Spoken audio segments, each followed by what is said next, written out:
नमस्कार दोस्तों, स्वागत है आप सभी का आपके अपने YouTube channel SK institute Bhopal में। जैसा कि आप सभी जानते हैं, हमारी यहाँ पर कंप्लीट मैथ्स की सीरीज है। मैथ्स का फाउंडेशन कोर्स चल रहा है, जिसमें हमारा एक टॉपिक कंप्लीट हो भी चुका है, टाइम एंड वर्क। अभी हमारा दूसरा टॉपिक चल रहा है परसेंटेज। तो परसेंटेज में हमारा अगला प्रकार है जो आपके सामने दिया हुआ है क्वेश्चन। सनी को एक परीक्षा में उत्तीर्ण होने के लिए 36% अंक प्राप्त करने थे। उसने 24% अंक प्राप्त किए तथा 9 अंकों से अनुत्तीर्ण रहा। पूर्णांक ज्ञात कीजिए। तो दोस्तों, आप क्वेश्चन को ध्यान से पढ़िए और समझने की कोशिश करिए कि क्वेश्चन में क्या दिया हुआ है और क्या पूछना चाह रहा है। क्वेश्चन में पूछा हुआ है कि पूर्णांक ज्ञात कीजिए।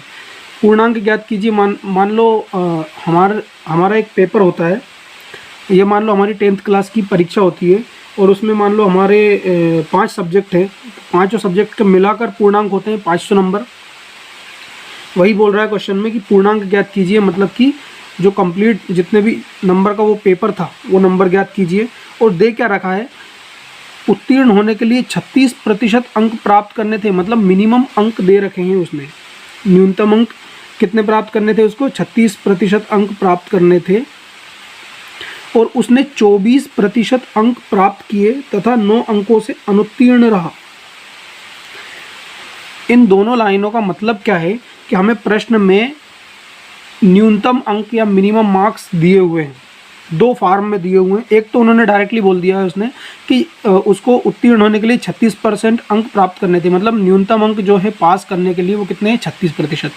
और दूसरी बात उसने बोल दी कि उसने 24% अंक प्राप्त किए तथा 9 अंकों से अनुत्तीर्ण रहा। मतलब ये भी तो कहीं ना कहीं न्यूनतम अंक ही हुए। 24% अंक प्लस 9 अंक, एक तो ये न्यूनतम अंक हो गए और एक 36% न्यूनतम अंक हो गए। तो इन दोनों न्यूनतम अंकों को हम बराबर कर देंगे। इस प्रकार के क्वेश्चन में, ये क्वेश्चंस का एक टाइप है और इस प्रकार के क्वेश्चन में जो है न्यूनतम अंक हम बराबर कर देते हैं। ठीक है दोस्तों, तो आइए वो कैसे बराबर करते हैं वो देखते हैं अपन। सबसे पहले तो इन्होंने पूछा है कि पूर्णांक ज्ञात कीजिए। तो मान लिया कि हमने पूर्णांक जो है वो x है। मान लिया हमने कि हमारे जो पूर्णांक है वो x है। अब दोस्तों, मैंने आपको पहले ही बताया है कि कोई सी भी चीज़ परसेंटेज में अपने आप में 100% होती है। जैसे कि ये पूर्णांक x हैं तो ये अपने आप में 100% हैं। अब क्वेश्चन को पढ़िए कि सनी को एक परीक्षा में उत्तीर्ण होने के लिए 36% अंक प्राप्त करने थे। तो किसके 36% अंक प्राप्त करने थे? ये x के ही, तो पूर्णांक के ही 36% अंक उसको प्राप्त करने थे। तो यहाँ पर लिख देंगे x का 36% बराबर x का 24% प्लस 9। हमने क्या किया है क्वेश्चन में? हमने न्यूनतम अंकों को बराबर कर दिया है। क्वेश्चन को ध्यान से देखिए। क्वेश्चन में बोल भी रहा है कि उसको उत्तीर्ण होने के लिए 36% अंक प्राप्त करने थे, मतलब कि न्यूनतम अंक 36% हो गए। फिर बोल रहा है कि उसने 24% अंक तो प्राप्त कर लिए। किसके? x के। x माना है ना हमने पूर्णांक। x के 24% अंक तो प्राप्त कर लिए, लेकिन वो 9 अंकों से अनुत्तीर्ण रह गया। तो दोनों तरफ न्यूनतम अंक बराबर न्यूनतम अंक है ना। तो इस टाइप के क्वेश्चन में हम न्यूनतम अंकों को बराबर कर देते हैं और वहाँ से एक इक्वेशन बनती है और उस इक्वेशन से पूर्णांक या न्यूनतम अंक, दोनों ही चीज़ें जो भी निकालना हो आप, वो निकल जाएगा। अब दोस्तों, x का 36% और x का 24%, x का 24% इधर जाएगा तो 36 में से 24 जाएगा तो 12%, मतलब x का 12% बराबर 9। हमने क्या किया है? पक्षांतर किया, केवल 36 में से 24 घटाया है, क्योंकि दोनों x का ही दिया हुआ है। ये भी पूर्णांक का 36% है, पूर्णांक का 24% है। तो पूर्णांक का 36 माइनस पूर्णांक का 24 बराबर 9। अब दोस्तों, आपको पता है जहाँ पर भी परसेंटेज लगा है, परसेंटेज का मतलब मैंने क्या बताया है कि 1/100 से मल्टीप्लाई कर दो। ये परसेंटेज या प्रतिशत का मतलब होता है। यहाँ पर 12% दिया हुआ है तो x, ये का मतलब होता है इंटू 12 और इंटू 1/100 न लिखकर 12/100 लिख सकता हूँ, बराबर 9।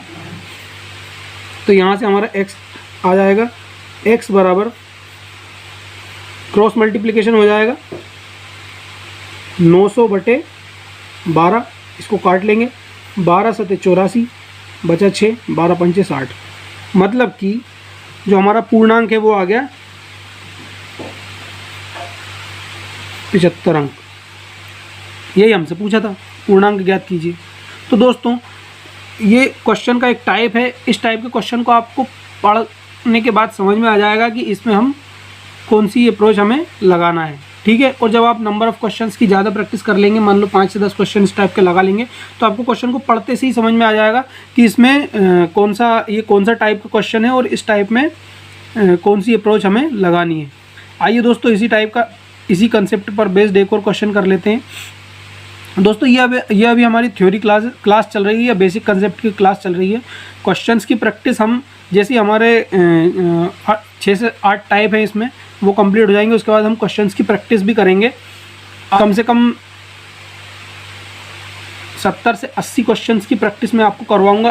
प्रत्येक टाइप पे 10 से 12 क्वेश्चन की प्रैक्टिस मैं आपको करवाऊंगा, जिससे कि आपके ये कंसेप्ट और अच्छे से दिमाग में बैठ जाएं, ठीक है दोस्तों। तो आइए दोस्तों अगला क्वेश्चन करते हैं। एक परीक्षा में एक छात्र ने 30% अंक लिए तथा वह 45 अंक से अनुत्तीर्ण हो गया। दोस्तों क्वेश्चन को ध्यान से पढ़ना है और देखना है उसमें क्या दिया है और क्या पूछा है। मैं भी आपको वही समझाने की कोशिश कर रहा हूँ। दूसरे छात्र ने 42% अंक लिए जो उत्तीर्ण होने के लिए आवश्यक अंकों से 45 अंक अधिक हैं। पूर्णांक तथा उत्तीर्ण होने के लिए न्यूनतम अंक ज्ञात कीजिए। क्या दिया हुआ है दोस्तों हमारे पास क्वेश्चन में? एक परीक्षा में एक छात्र ने 30% अंक लिए तथा वह 45 अंक से अनुत्तीर्ण हो गया, मतलब कि न्यूनतम अंक दिए हुए हैं इसमें भी।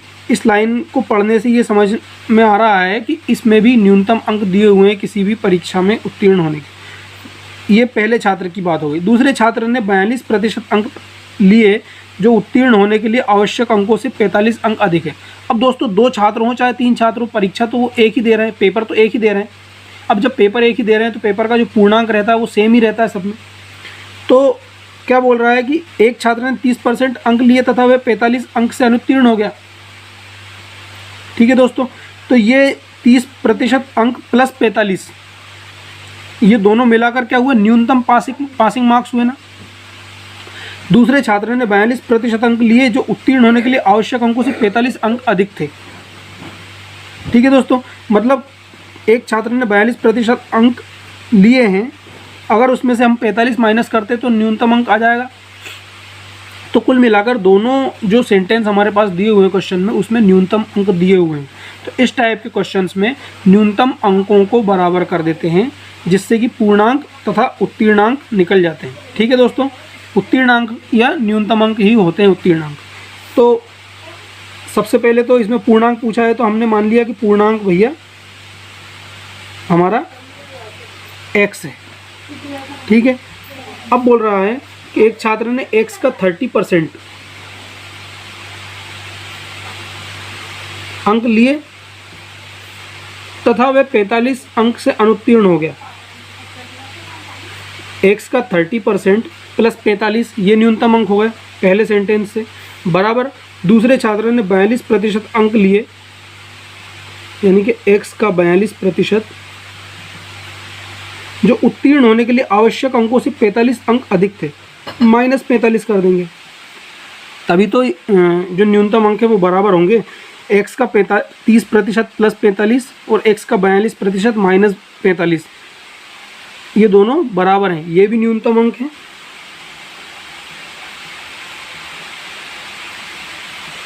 और ये भी न्यूनतम अंक है। हमने इस टाइप के क्वेश्चन में न्यूनतम अंकों को बराबर कर देना है। अब दोस्तों पक्षांतर कर लेंगे। x का 30% इधर जाएगा, x का 42% पहले से है, तो 42 में से 30 जाएगा तो x का 12% बचेगा। और ये 45 इधर जाएगा, पहले से 45 है, 45 और 45 कितना हो जाएगा 90। अब ये 12% का मतलब क्या होता है, x इंटू 12/100 बराबर 90, x बराबर 90 इंटू 100 हो जाएगा 9000/12। तो यहाँ से हमारा आंसर आ जाएगा 750।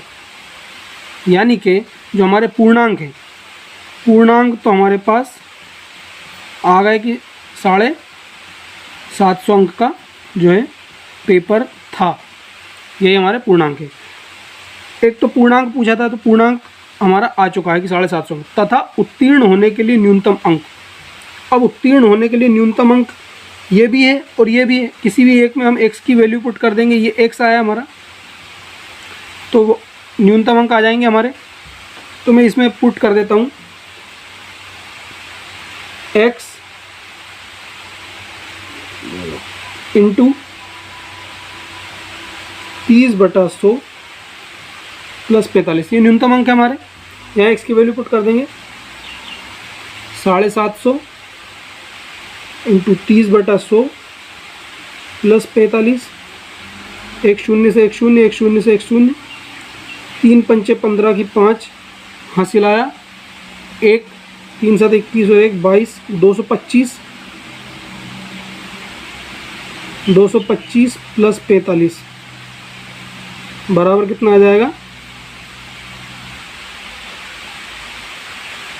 270। तो इस तरह से हमारे पास न्यूनतम अंक भी आ गए हैं। न्यूनतम अंक कितने हैं,